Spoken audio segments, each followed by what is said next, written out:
بسم الله الرحمن الرحیم. فاروق اعظم یم. د حفظ نفس په بحث کې یو دا پیغام دریم پیغام د حفظ نفس دی. زموږ په حفظ نفس په ساتنه کې زموږ ستونزې حفظ نفس ته زموږ ټولنه ډېر بسیط و ساده ګوري. که یو څوک بل څوک مړ کړي ورباندې قصاص ووژل کېږي، خو که مرض یې مړ کړي بیا دومره مهمه نه ده، وایي دا د خدای د خوا ده.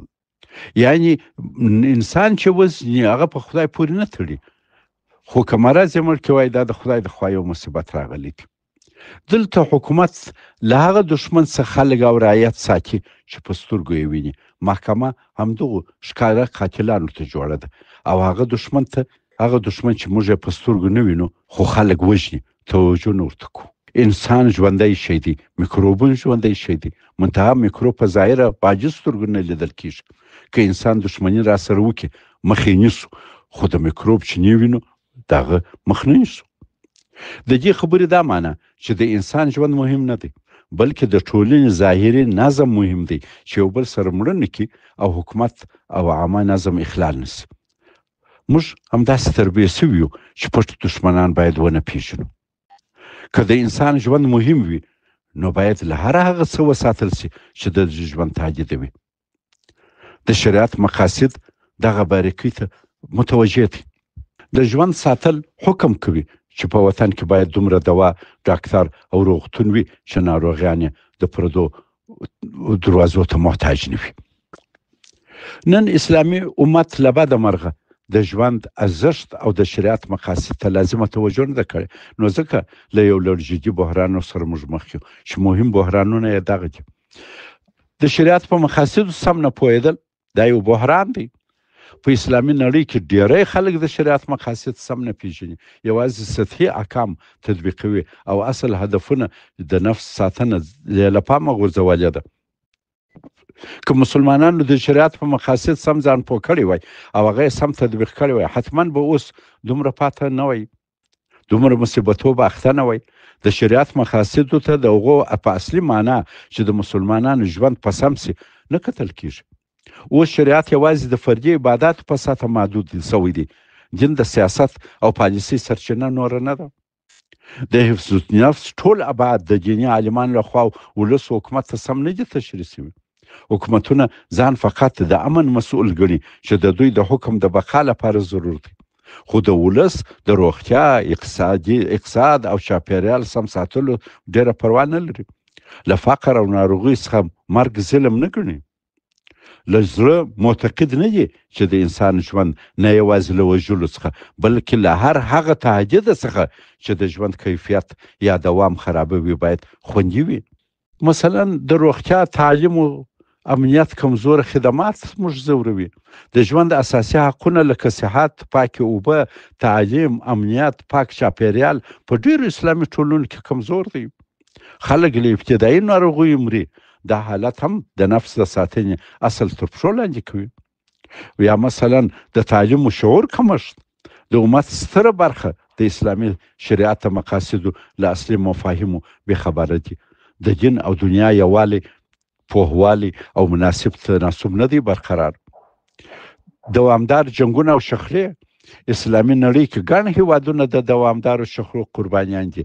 دا شخړې د زرګونو بېګناه انسانانو د مرګ تشنج لامل ګرځي چې دا د حفظ نفس صریح رقص دی. د دین په نوم بېدیني خرافات، د دین په نوم یو شمېر خپرونکي خرافات او بېدینه کړنې د دین او انسان د پیژندنې او ساتنې او په لویه کې د شریعت مقاصدو تطبیق په مخ کې ستر خنډونه دي. دا خرافات چې په امارت کې بازار اوس تود دی، نه یوازې د دیني پوهې د کمبود نښه ده، بلکې د عقل، د سالمیت، ټولنیز عدالت، روغتیا او بشري حقوقو او د شریعت مقاصدو لپاره هم یو خطرناک وضعیت جوړوي. مثلا یو پیر مبارک وایي که دوی ښځې د شهوت په حساب فرجونه سره وموښي او انزال سي اولاد یې کېږي. دا د قرآن کریم د حکم سره مخالف او د بشري طبیعت خلاف نظر دی. قرآن کریم فرمایي چې انسان د نر ښځو پیدا سوی دی. یا ایها الناس انا خلقناکم من ذکر و انثی، صدق الله العظیم. ټولنه کې د روغتیايي اسانتیاو د ډېر کموالي او سختې غریبۍ په سبب خلک پر کوټګورو ورمات دي. چې ارزانه علاج دی. څرنګه چې دنیوي علوم تشویق اوس کمزور و، د ښځو تعلیم خصوصا د طبابت زده کړه ښځو ته ممنوع ده، نو کوډګري اوس یو لوی بازار او تجارت دی. ښځې د علاج جمله د حاصلولو لپاره پیرانو، کوډګرو او زیارتو ته ورځي. څرنګه چې د عامو خلکو اسلامي پوهه کمه ده او په مقابل کې کوډګران آزاد تبلیغ کوي، نو خلک اوس خرافاتو ته د دیني علومو په سترګه ګوري. اثرات پر ټولنه دومره قوي دي چې علما خلاف اوس د اواز جګولو جرأت نه لري. د دوی دغه چوپتیا په ولس کې د خرافاتو ریښې نورې مضبوطه کوي. د تصوف په نوم یو شمېر پیران په ډاګه نارې وایي چې ځوانان دنیوي علوم څه کوي چې زده کوي یې. د پیر مرید سي دفاعي قوت څه کوي چې زیار پکاږي، په سختیو کې د پیر وننګوي. حتی پر امارت شدید انتقاد کوي چې موږ خو د دې دپاره جهاد نه و کړی چې بندونه ویالې او سړکان جوړ کړو. ږیرې مو په څو خلکو پرېښي دي.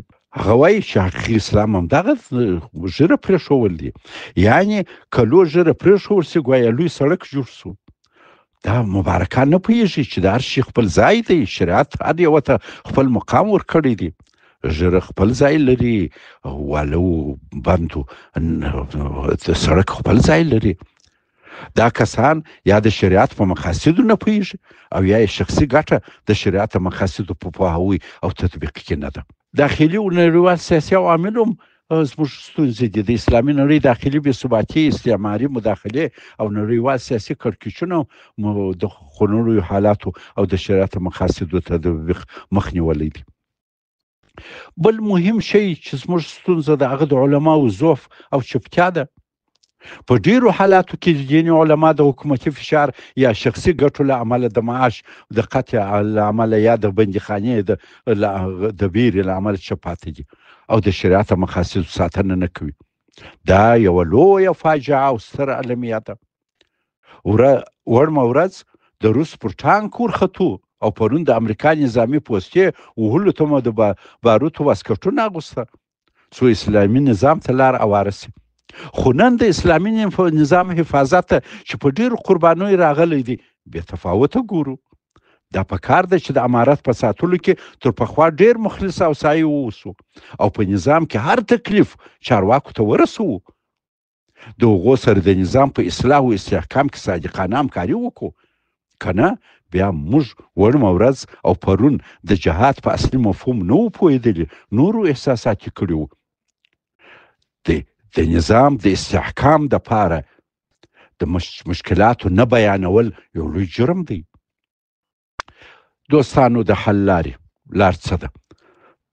د حل لار دا د حفظ د ژوند ساتنې یا حفظ نفس لپاره د شریعت د مقاصدو تطبیق یوازینی مشروع، معقوله او متعارفه لار ده او د اسلامي حکومت دنده ده چې دغه مقاصد خلکو سم وفهموي، په جماعتونو کې تبلیغ سي او په تطبیق کې جدي کوشش وسي. والسلام علیکم ورحمة الله وبرکاته.